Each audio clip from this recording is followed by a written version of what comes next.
북한이 이번에 발사한 대륙간 탄도미사일 최신형 ICBM인 화성 17형이었습니다. 17형으로 보입니다. 북한은 지난 3월에도 화성 17형 발사에 실패했는데 이번에도 정상 비행에는 실패한 것으로 보입니다. 한현희 기자가 보도합니다. 이른바 괴물 ICBM으로도 불리는 화성 17형은 지난 2020년 10월 노동당 창건 75주년 열병식에서 처음 공개됐습니다.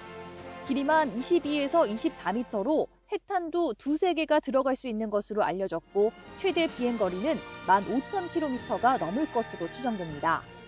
북한은 올해만 벌써 4차례 화성 17형으로 추정되는 미사일을 쏘아 올렸는데 한 번도 성공한 적은 없습니다.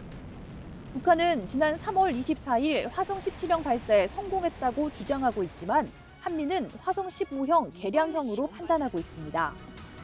북한이 이렇게 실패 확률이 높은 화성 17형을 발사한 것은 자신들의 능력보다는 미국 본토를 공격하는 ICBM 개발에 대한 의지와 방향성을 보여주기 위한 것이란 분석입니다.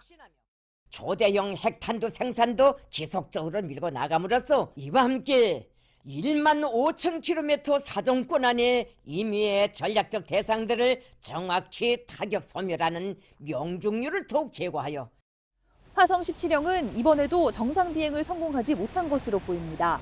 고도 20km 미만의 초기 단계에서 폭발했던 지난 3월 16일과 달리 이번엔 단 분리까지는 성공했지만 이후 탄두부가 제대로 속도를 내지 못해 계획했던 궤적보다 일찍 떨어졌을 가능성이 제기됩니다.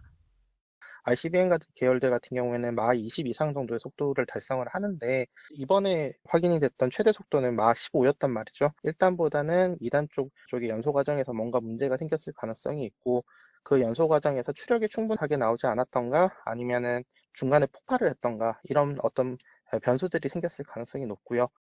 ICBM 발사는 핵실험 전 마지막 단계 도발로도 불립니다. 하지만 이번에도 성공하지는 못한 만큼 몇 차례 더 화성 17형 시험 발사를 하거나 또 다른 ICBM을 발사할 가능성도 제기됩니다. YTN 한현입니다.